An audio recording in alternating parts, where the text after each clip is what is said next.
Hey y'all, we are so happy to have you guys here.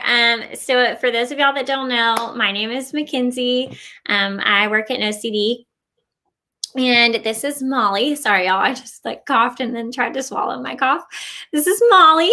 She works at OCD also. Moss, do you want to say anything? Sure, yeah. I'm just really excited to be here and to talk to you guys and to answer some questions with Mackenzie. I'm so excited to have Molly here. Molly and I actually met, and now she's stuck with me forever through Instagram and advocating for OCD. So it's a really cool full circle moment. I love it. Agree. All right, so we're gonna start. We have a question. For those of you guys that don't know, I just want to throw it out there really fast. Molly and I are not therapists or clinicians.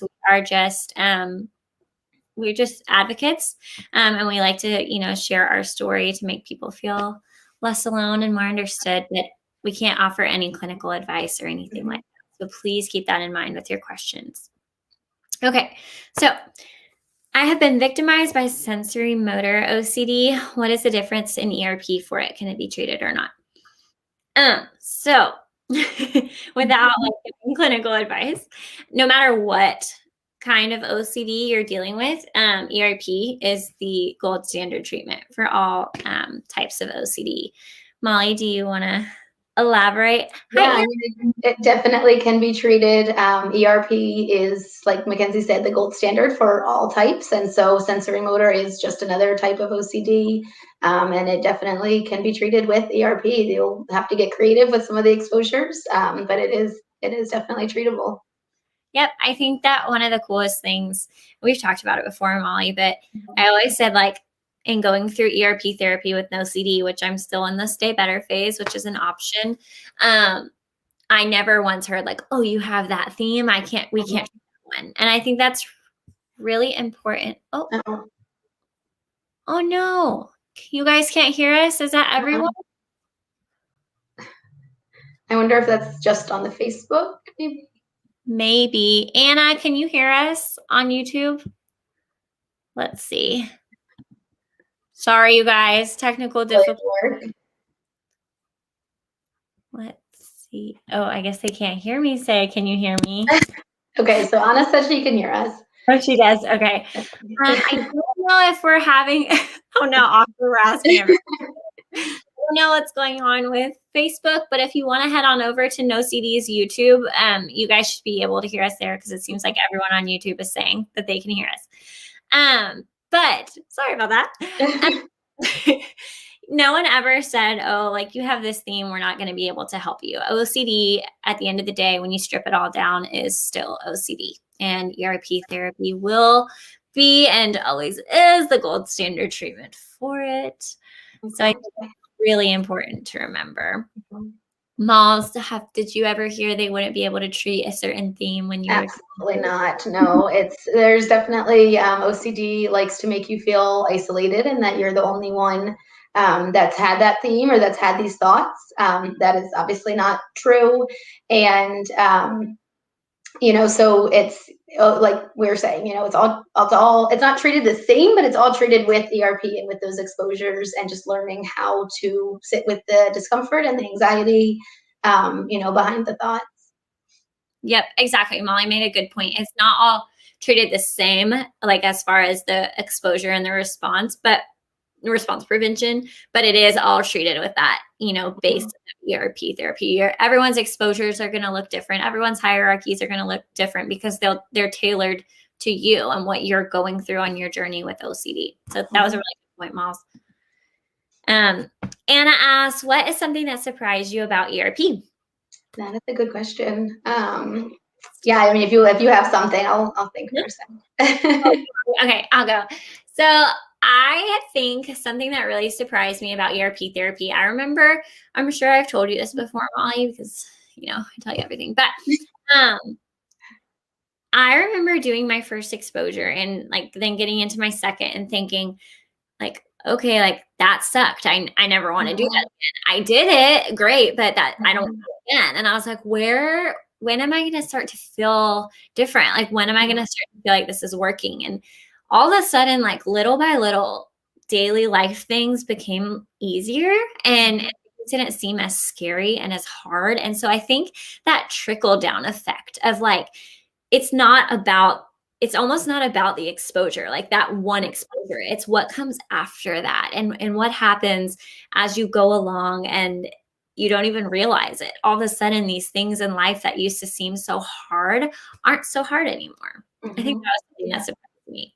Yeah, I think that's a great point. I think it's not it is, of course, learning how to deal with the exposure, but yeah, like you're saying, it's more than that. It's ERP teaches you that you are strong, and that was something that kind of surprised me about ERP, was that I was able to do the really hard things that my mind had convinced me I couldn't. And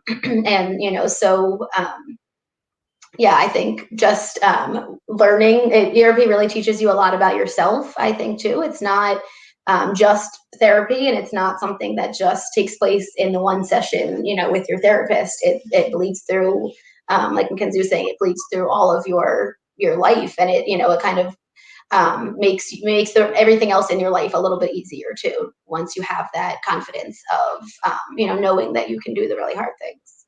Yeah, I agree. I really do. I think it's a really good point, Moz. I wanted to pull this up quickly because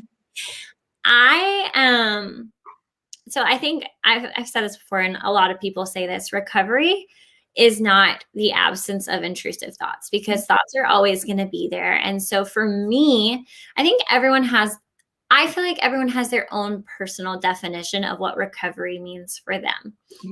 And I can't speak for everyone. I feel like I have my own personal definition. And so for me, if I fall into a rut, a recovery moment for me, even though I'm in that rut, is I'm not as far down as I would have been before ERP therapy. And if I use one of my stay better phase sessions with no CD, those are important to me, because when I feel like I'm kind of sliding back into an OCD moment, those tools are handed back to me, and it's like a reminder, like, hey, you have these tools, you know how to use these tools, like, let's get there.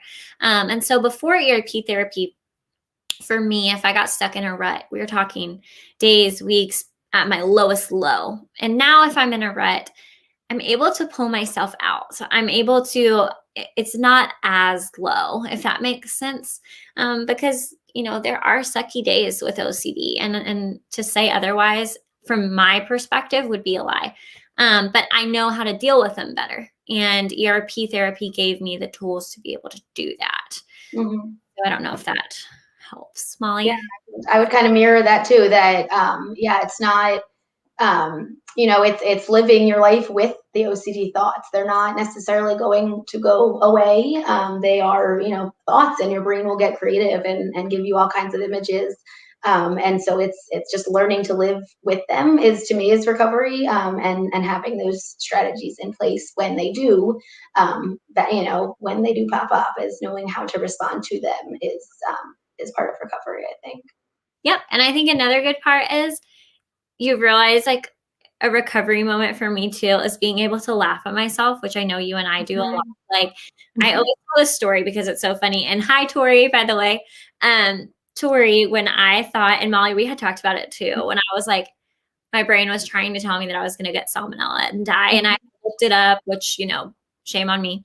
And it said like it could take like up to 72 hours to kill you or something. Sorry. But Tori texted me, and she's like, hey, just checking to see if you're still alive. I was like, oh, it's only been 48 hours. Like, so I got like 24 more to go. Check back then. Like, just silly, because you have to. Sometimes you just have to laugh at yourself. And that kind of just takes OCD down a notch when you laugh at it. Yeah. Even if it still feels scary, laughing at it, like, something about it just makes it feel a little bit better. Yeah. Tori asked, at what point in your journey were you ready to start ERP, and why? Mollie?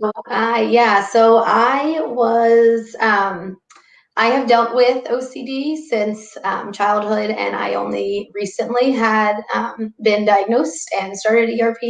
And for me, it was just that it was impacting my life in ways that I could not, I don't think I was the person that I wanted to be. And I was very distracted at work and in my relationship and in my friendships. And so that for me personally was that when my work started to deteriorate, is when I realized, like, this is serious. This isn't something I can handle on my own. I need to reach out for help. And it was one of the best decisions I've made, was reaching out to NoCD to start ERP. And but for me, it was when my work was starting to be impacted, and like just things in my regular life, that I am the type of person that was like always on time, or sorry, not on time. I was always early to everything. I would always, be the first person anywhere. And when I started to be showing up late to these things, is when I realized that this was a really big problem, because I couldn't leave my house because I was checking. I would get in the car and not leave the driveway for 15 minutes because I was checking, and I would be late to things then. And that's not who I am. That was not, the type of person that I wanted to be late to things that that matter to me. So that was when I started to reach out. Yeah. And I thank you for sharing that, Malls. Mine kind of mirrors yours, right? Like when mine started to affect things other than myself, right? I think OCD makes us feel like we're sneaky and that no one else notices all the stuff that we're kind of outwardly portraying, but when in reality, people really are noticing. But for me, the kind of the straw that broke the camel's back was, that's a saying, right? Yeah. Yeah. Was when I kind of like raised my voice at my daughter, because she had touched something that I hadn't disinfected yet, kind of in the beginning of COVID. And I just kind of had this like moment where I had like this cognitive shift, and I was like, you know what?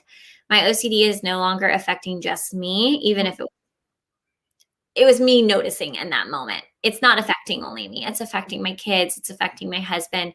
And mine affected my relationship with my brother, my mom, my dad, anybody really that was close to me, even if they didn't know exactly what was going on. My OCD was affecting it. And so when I realized that it was projecting onto others, when I decided that enough was enough. And I actually learned about ERP therapy through advocating on Instagram. I was just given medication 15 years ago, and that was it. So again, like Mollie said, best decision I ever made. We loved it so much that we started working for NoCD. And I only know about NoCD because my friend Mackenzie told me about it and told me how amazing it was. So I needed to see what it was about. Right. And then we only work for NoCD because Tori recommended us to work there. So it's like a full circle moment. I'm loving all the full circles. So let's see. Dazza says, it just confuses me how it's such a big fear in the OCD community. Oh, maybe. Oh, I missed a part at the beginning. Sorry, y'all. Reassurance with schizophrenia. Okay. So I don't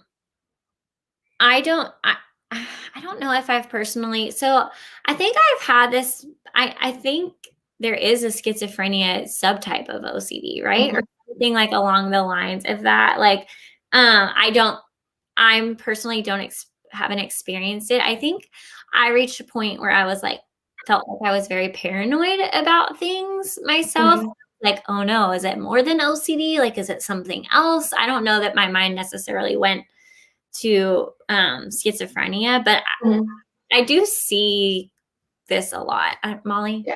Yeah, I think it sounds pretty common, because OCD gives you all of these thoughts that seem, for lack of better terms, crazy. And people have, kind of get that fear sometimes that maybe it's not OCD and maybe it is something else. And I think the best, response to that, just like with anything else, is maybe it is, and yep. Yeah. Exactly. And I see the big evil word in this question, which is Google. And Google is never, ever going to be your friend. Even though OCD wants you to think it is, it's never going to be your friend. Yeah. So just got to stop you right there when you say that. Because, Google is my go-to and still tries to be. So stay away from Google. It is not going to be.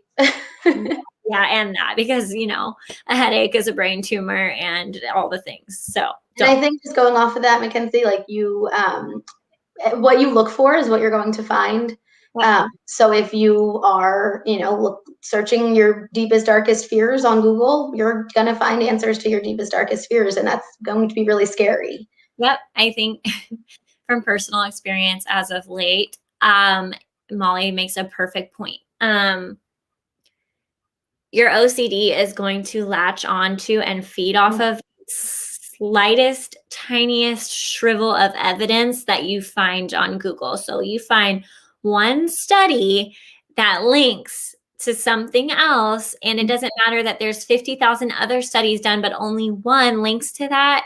There's that certainty that your OCD is looking for. And so that's a really good point. It doesn't matter how small, you're going to find something to validate what your OCD is trying to do. Yep. 100%. Do you still see your therapist? Oh my gosh, y'all, I got an eyelash in my eye. You still see your therapist once you completed ERP? Yes. Yes. Mollie and I both. Yes, we both do. I love my therapist. She'll check in with me every once in a while. I haven't had an appointment in a couple weeks, but we do keep in touch on the app. And I've been able to, even since completing my ERP, like the program, I have had a few sessions with her, and just to kind of stay on top of things. It's really helpful. Your therapist understands you and knows you and isn't judging you. And so I think it's really important to have that relationship with them.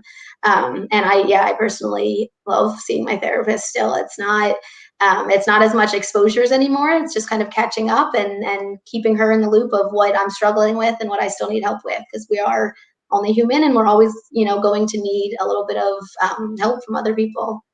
Yep, exactly. I am so sad to give mine up because I'll be moving in a couple weeks, but I take advantage of the stay better phase in OCD. So after you've completed the program, you can choose to do the stay better phase. I think it's every 2 weeks, or whatever you and your provider kind of choose for you. And I love every second of that. Like Mollie said, we're ever changing. Think we're human. Things are always coming up. Big moves, life changes. Those are all triggers for OCD, and it loves to feed on those. And so having that ability to connect with your provider in the OCD app or schedule an appointment in the stay better phase has been so beneficial for me to do. And I think it's a wonderful, wonderful resource. Yeah. It's a reminder of those tools, like we say, like you have those tools in your toolkit, but sometimes you need someone to shine a flashlight on it and be like, hey, just so you remember, like those are there, like let's use those. It's a really good thing. Oh gosh. Wow. I just touched it and it went all the way down to the bottom. Sorry. Oh no. Let's see. Somebody just asked me if I had dental work today. I don't know, but now I'm really concerned that like if something looks wrong with my face, but I'm just not gonna ask. This is an exposed question. Yeah. I don't know.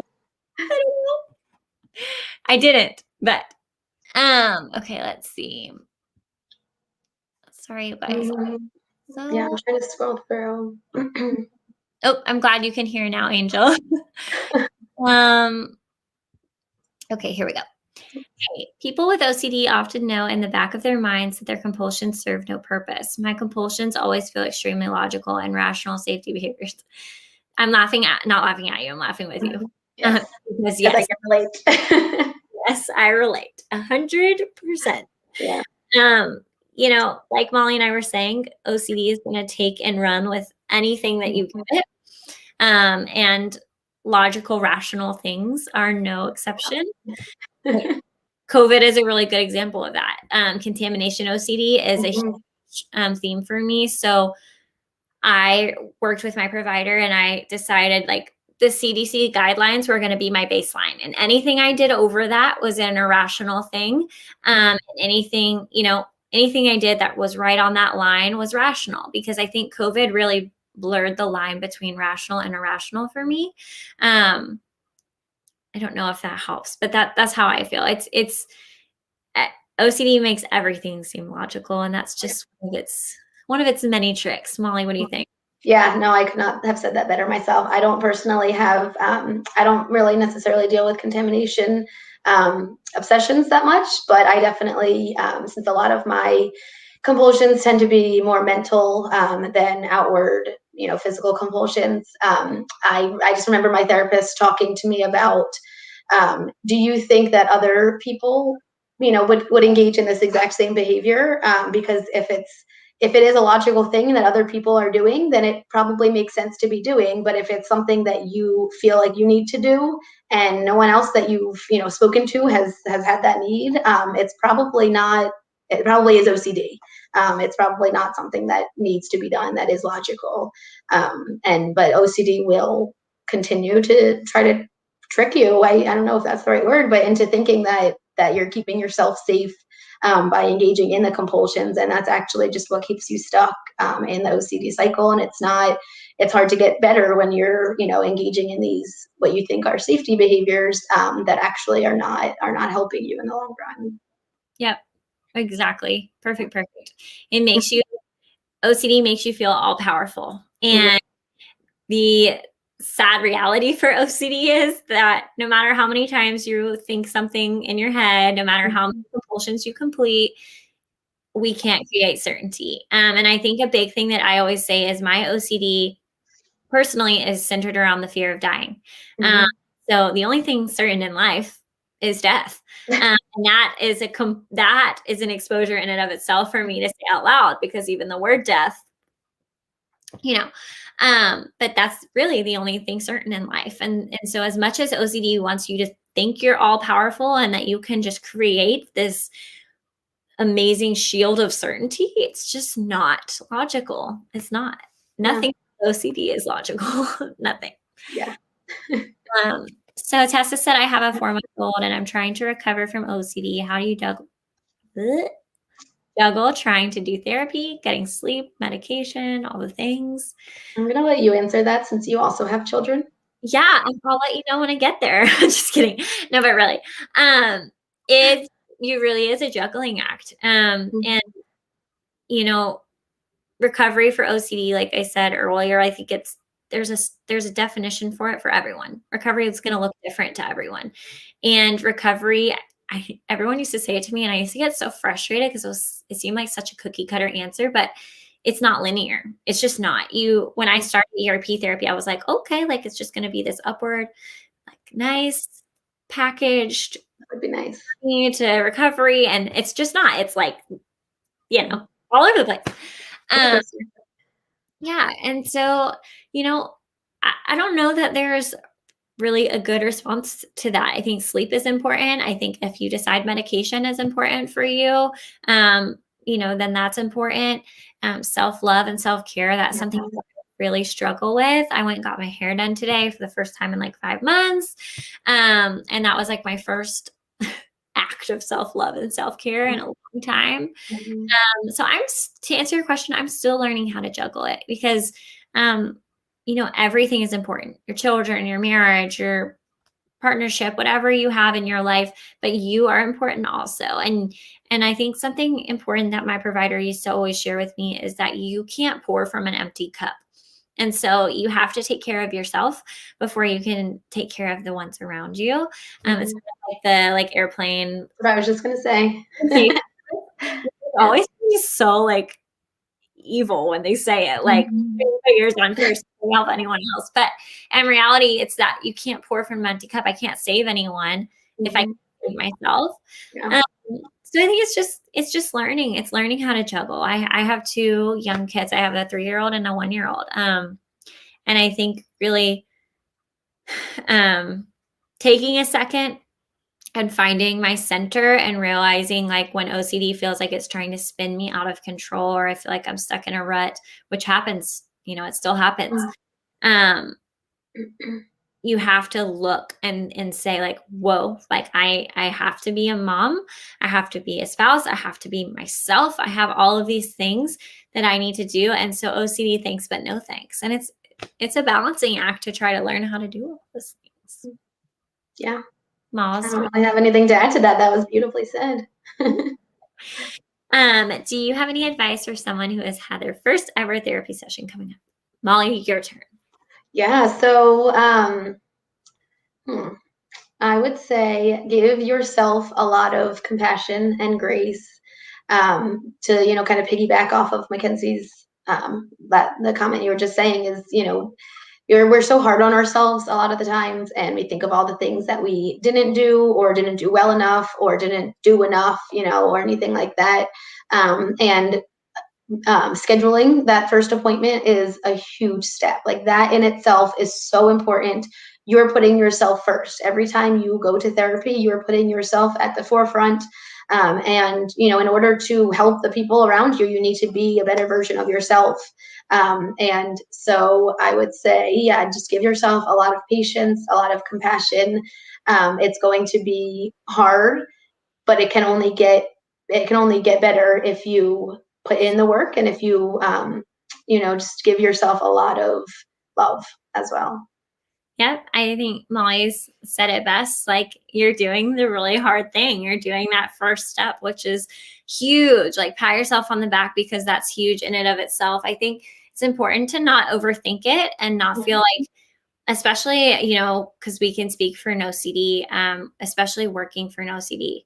I've said it a million times, but I've never felt judged. And Mhm. always seen people give so much compassion and grace. And so never feel like people are going to judge you. You're coming to a place where there's OCD specialists and people that deal with people that have OCD every single day. And so just don't overthink it. I think that would be the biggest, which is awful to say to us because we overthink everything, but just trust yourself, right? I think that's one of the biggest things that I've learned lately, because it's funny to us to say, like, trust your gut. Um, but OCD really, makes you doubt yourself. It's a doubting disorder. And I'm really trying to learn to, like, make decisions and be confident and strong in those decisions. Mhm. And I've had to do that a lot these past couple weeks. And where I would kind of flounder around after I made a decision, I don't even care if it was something as small as, going out to eat at a place, I couldn't commit to the decision. And so really, like, if you have made that step to start and take that leap to go to your first session of ERP therapy, stick and, stay true to that decision, because it's a decision that you made for yourself for a reason. So don't let OCD take that from you, if that makes sense. Does that make sense, Mollie? Yeah, I think so. Yeah. And I think it's important to remember that your therapist is there for you. This is their job, but they have so much compassion for you, and so much just understanding. It's so important to meet with somebody who is not going to judge you, is not going to, think that your thoughts are obscure. They've had other patients, their other clients that have had those same thoughts, and it's that they're there for you. They're your person to help you through this, and they might be more educated in terms of OCD, but they're a person too, and they're just there to help you get through this. Yes, 100%. So Ellie asked, do you guys feel that ERP made you feel worse off before better? The obsession felt more real at first before I saw a decline. Molly? Yes. So, yes, for me, things definitely got worse before they got better in terms of my stress levels and my anxiety level. Doing the exposure is, as silly as it sounds, that's kind of the easy part. It's the response prevention part that's really difficult. And so you first expose yourself to these things that are so scary, that feel so scary. And before you really have those tools to to respond appropriately, it is really hard, and it is really scary. But I do think that it's like a very cheesy line, but trust the process. Know that things can get better. Things will get better, even if it's really hard at first. Just keep going as much as you might want to be done, and say, I'd rather just live with the um, living with, sorry, doing the exposures and going through ERP therapy is really hard, but living with OCD is so much harder, and it takes away so much of your life that ERP is able to give you back. Yeah, I think that's beautifully said, Molly. One of the coolest things I noticed about ERP therapy is becoming self-aware that the anxiety rises, but then it Mhm. falls. And so where OCD is trying to tell you consistently that that anxiety is going to rise and it's going to stay there and it's not going away. Something that you become self-aware of in ERP therapy is there is that rise and fall. And so Mhm. things might seem scary. And before ERP therapy, something that OCD was telling me might seem scary for a really long time. I'm talking days, weeks, even. Mhm. But after ERP therapy, I became self aware that that anxiety that OCD was giving me, while it did rise, it would drop off and fall. Do you feel like that happened to you too, Moles? Yeah, it definitely OCD has such an urgency, and it feels like what's happening right now is how it's going to be forever, and that's just not possible. Your brain can't stay in that anxious state forever. It's going to fall down naturally. It's going to come back down, and you'll be able to continue with your life.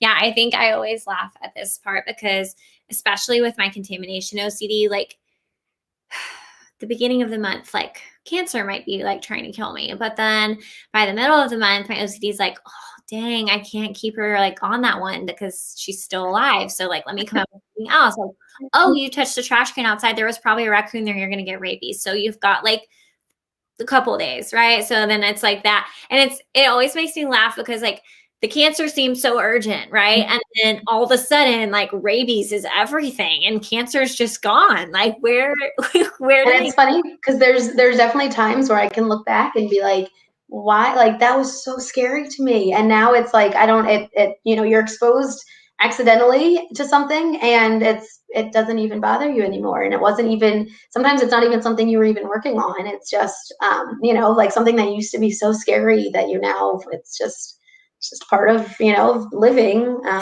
Yeah. I think that happens all the time.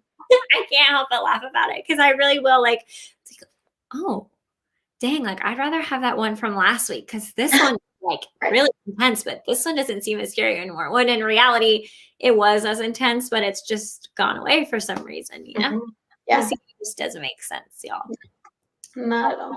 Let's see. For some reason, he keeps jumping on me when okay.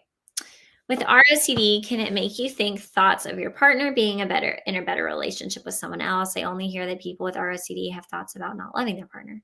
So I think relationship OCD can be many, many things. Mhm. For me, mine doesn't come out with my partner; it comes out with my friends. Mhm. Um, so if somebody doesn't text me back fast enough, I'm like, oh my gosh, they hate me. Like, and I'll like scroll through and I'll be like, oh, did I say something wrong? And then I'll go over the conversations in my head. And so, it can be a lot of things. Molly, what do you think?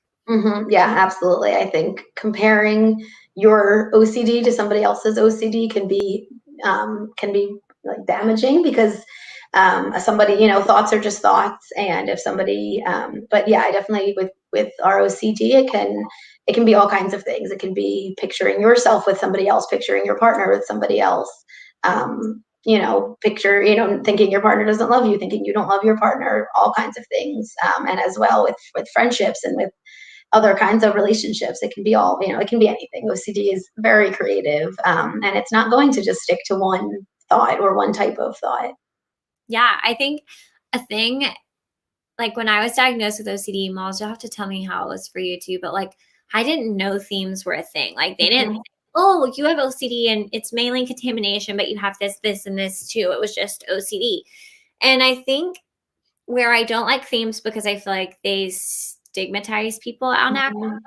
I do like the sense that you can put a face to a name almost like relationship OCD. I didn't know it was a thing, but like in high school and college, I remember like with my boyfriend, like my brain would try to tell me like I waved at someone wrong or I smiled too much. And so like, oh, was I cheating on like, was that cheating? Do I think I should confess that I did this? Like, what? No, all I did was wave at somebody. And I never knew that was OCD until, I became educated on like all the themes and all the stuff that goes along with OCD. And that came up with tons of themes where I was like, oh wow, like check, check, Mhm. and so I I don't know. It Yeah, just, no, I feel the same way. I think themes are helpful in some ways because it also can make that connection between other people, to know that you've dealt with similar struggles and similar experiences. But I do personally not. I'm not personally a fan of labeling them because I think that can get kind of murky too if you're starting to label your thoughts as, oh, this must be a relationship OCD thought. That can be a compulsion in itself, is to try to label, what is this, does this thought belong under this theme, or is this theme, like that really can get pretty muddy. So I think it's OCD, and all OCD is OCD, whether it's whatever other label you want to put on it. It is an obsessive thought and a compulsion, and that is the disorder. yeah, I think that's a really good point. I like that we mirror each other on those thoughts for that, because I think some of the names like pedophilia OCD, Mhm. or harm OCD, or the names in itself are stigmatizing. Mhm. Not saying they're just, the words are, there's stigma associated with the word itself. So when you name something that, and then you're like, oh wow, I have this, like, it just, I don't feel like it helps breaking the stigma down. But I do see um the benefit of the themes as well. Mhm. It's kind of like a double-edged sword, I feel like, with Yeah, themes. because it helps, it helps direct your treatment, of course. But Yes. So, is there a rule of thumb that you follow to identify what is OCD and what are safety behaviors? Or something that you have come up with to identify your OCD? So I think Tori talked about this. We kind of talked about it together.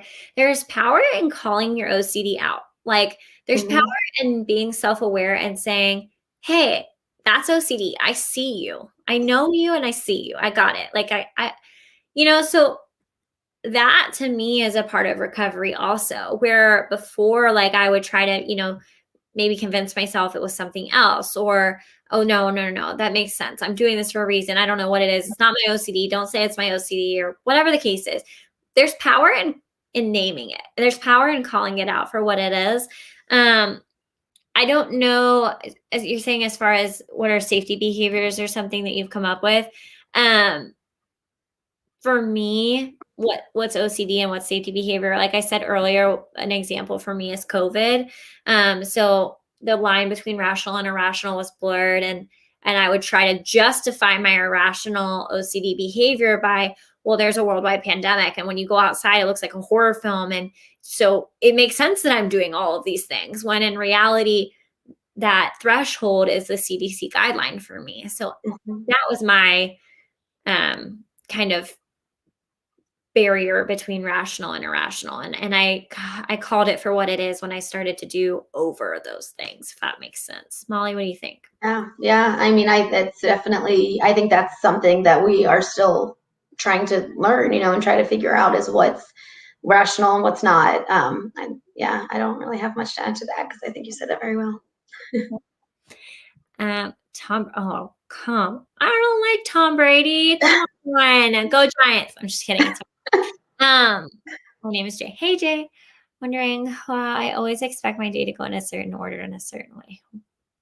Molly, I'm not sure what he's asking. In terms of yeah, I'm not sure. What do you think? you're kind of saying, like, as far as like just right OCD, like everything has to go in an order in a certain way. And if you deviate from your routine, then you feel like something bad is going to happen. If you'll clarify a little more, then maybe we can Well, kind of. if that, yeah, so if that's what he is asking, yeah, sorry, just right is probably my the thing I struggle with most. And so the way I started to having expectations can obviously be really helpful because then you know what your day is going to look like. But it's also really important just to remember that you can't plan. You're not, like Mackenzie was saying earlier, you're not all powerful. And you can, as much as you continue to think that you can direct the way your day is going to go, you can't, and things happen, and it's learning to, live with that maybe, and that uncertainty of what's going to happen. Yep. Thank you for Yeah. sharing that, Moss. It's not what you're asking. Feel free to Uh, clarify, but um, how do you accept thoughts, images, even when they feel so real and you're in a lot of panic? So I'm going to say the same thing that last week, mhm, and that's that thoughts are just thoughts. And I think a really good like grounding moment for me was I was having like a thought one day that was like, I guess you could say it was like kind of taboo. And I asked my, sorry, you guys, I asked my husband, I told him what I was thinking. And he was like, yeah, I've thought that before. mhm. And I was like, what? Like, you don't have OCD? He's like, right. But We're that's human. a lot of people think. And it's Mhm. like this realization moment, like we talked about last week. I talked about it with Tori. Like, our mind is like a pinball machine. Like, it's like bing, bing, bing, bing, bing, and it just goes around and it can't filter through. Where people that don't have OCD, they have these thoughts, but they just let them pass through. And so I think it's important to remember those thoughts that we have and that they feel so real and they set us into a panic. Everyone has those thoughts. We're just learning how to process ours and to let them come and go instead of getting so stuck.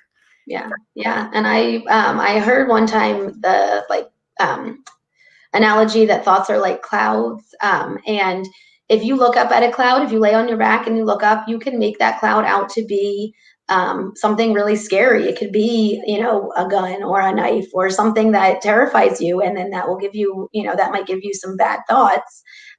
Sorry, not bad thoughts. That might give you some thoughts that scare you. Or you can look up and you can see a pencil, instead of a knife.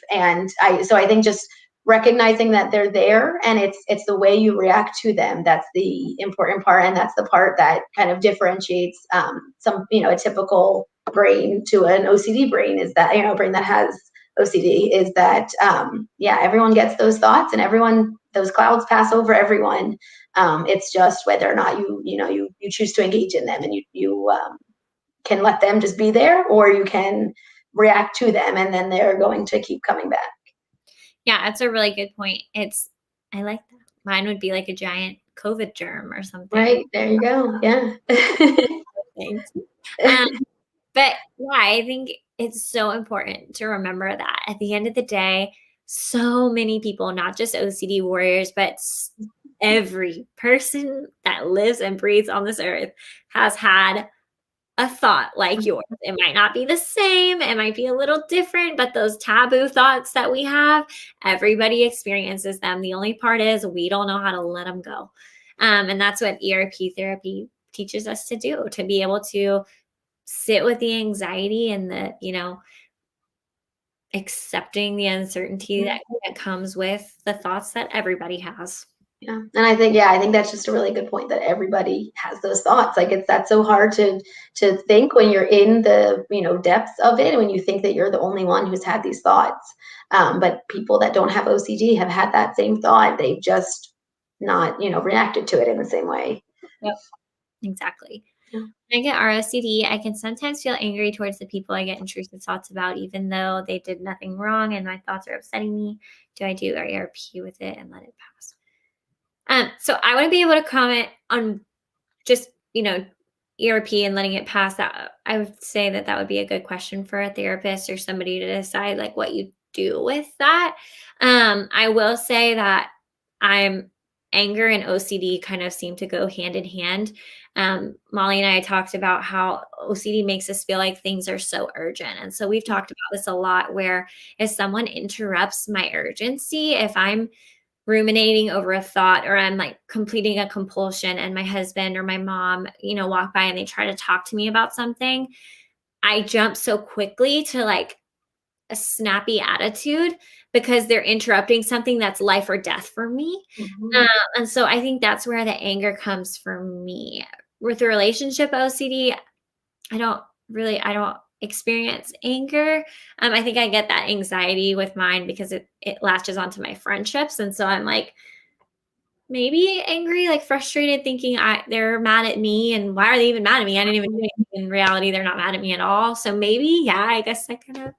And I definitely can relate in the terms of, I sometimes will expect the people around me to, pre-treatment, to be able to read my mind.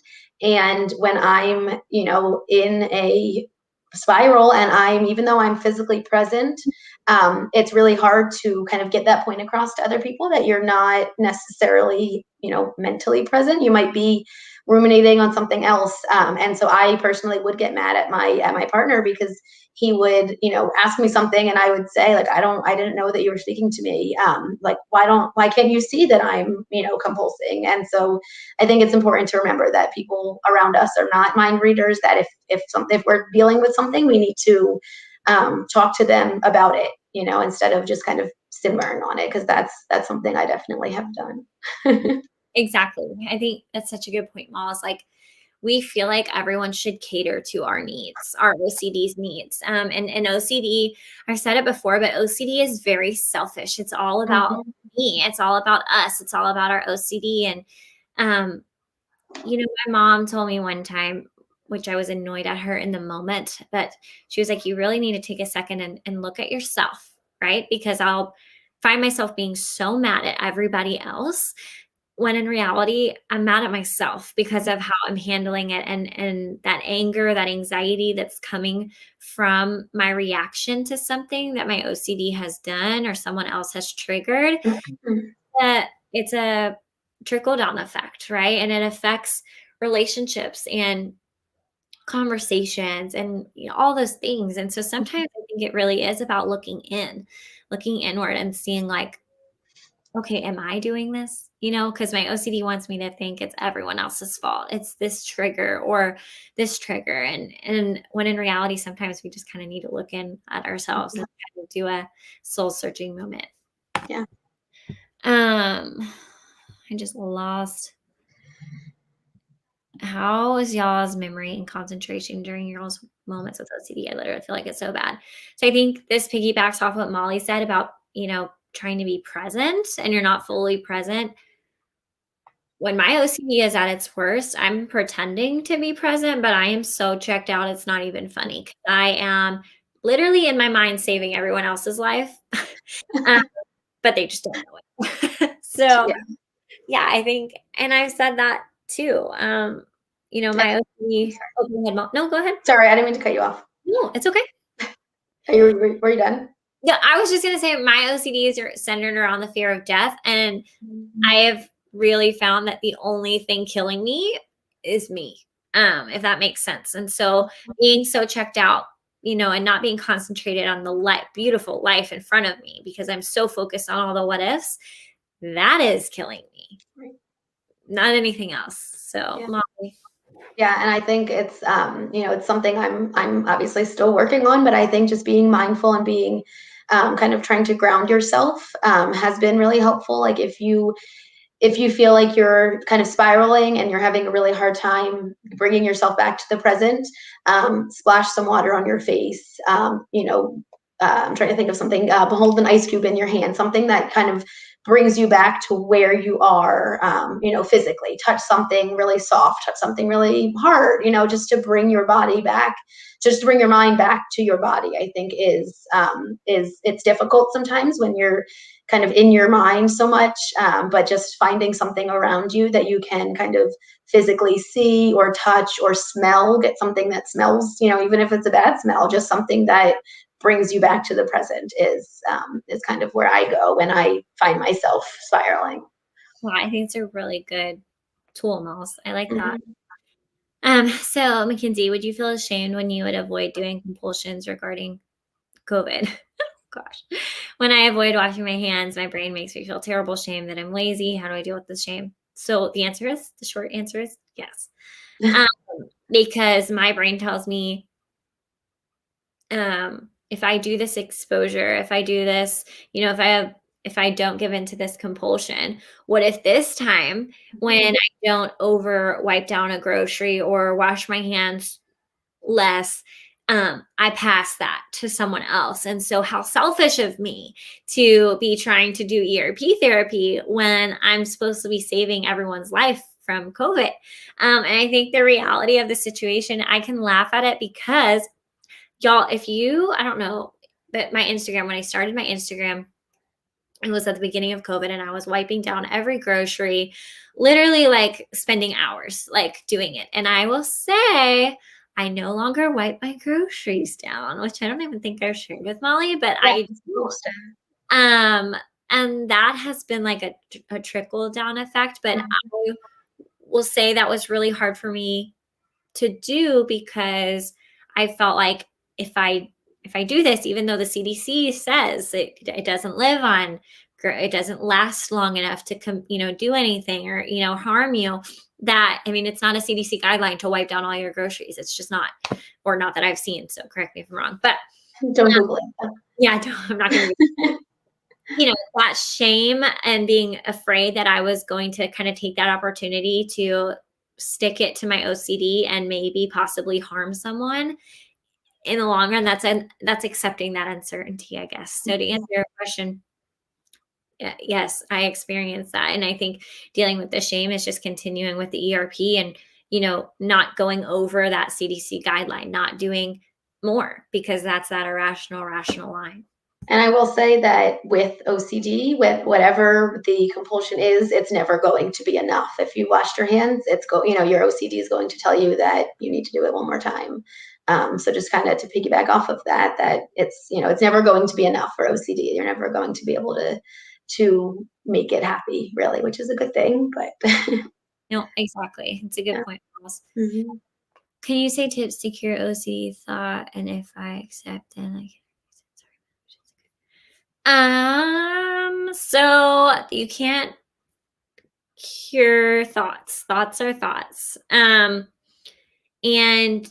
does accepting it reduce it? So with ERP therapy, accepting uncertainty is kind of this like superpower that you gain, because I think it takes the weight off of you that you aren't this almighty being that can just save the world from everything. And I think that was kind of an aha moment for me. I'm And I trying to think go ahead. Yeah. I No, think it's important too to know that accepting the presence of the thoughts does not mean you are accepting, what the content is. So you can have a thought that is just a thought, whether it's a scary thought, it's something that doesn't scare you, anything like that, and accepting that it is just a thought is kind of the whole point. It's not accepting what the thought means or the content of it. That's what the OCD is going to get you to try to do. But it's more of just the presence of that thought. I saying like, I see that I'm having this thought right now. Kind of separates you from the thought, but it also, reminds yourself that it is just a thought, that you're experiencing this thought, not what the content is telling you. yes, That makes thoughts do not define you. I think that is so And important. thoughts don't equal action. That's really important too. Exactly. Mhm. Those are two really, really important things. And I think you gain that I think the biggest thing that I gained from ERP therapy was becoming self-aware. Like Mhm. I can say the biggest thing that I saw a difference in me was becoming self-aware, whether it's calling out my OCD, whether it's owning up to the things that I'm doing, taking responsibility for things, like just all of those things. I feel like ERP therapy really helped me gain that self-awareness. Mhm. Yeah. So I wanted to just kind of go back a second because when we were talking about shame with OCD or like, feeling responsible for things, it's not funny, but well, we're getting ready to move. And so I was getting rid of a bunch of stuff. And there was like some stuff that I felt like was contaminated. It wasn't, right? I can't even remember what happened to the damn thing to make me feel like it was contaminated, but my OCD is telling me different. So Montana's like, it was like a pack of diapers, like a pack of wipes, unopened pacifiers. And he's like, well, why don't we donate these? And I was like, I can't.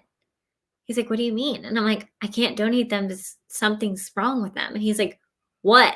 And I'm like, I don't remember, but it was really irresponsible of me to donate these items that might be contaminated. He's like, Mackenzie, they're not. It would be really irresponsible of you to trash these things instead of giving them to someone else. And so, Mhm.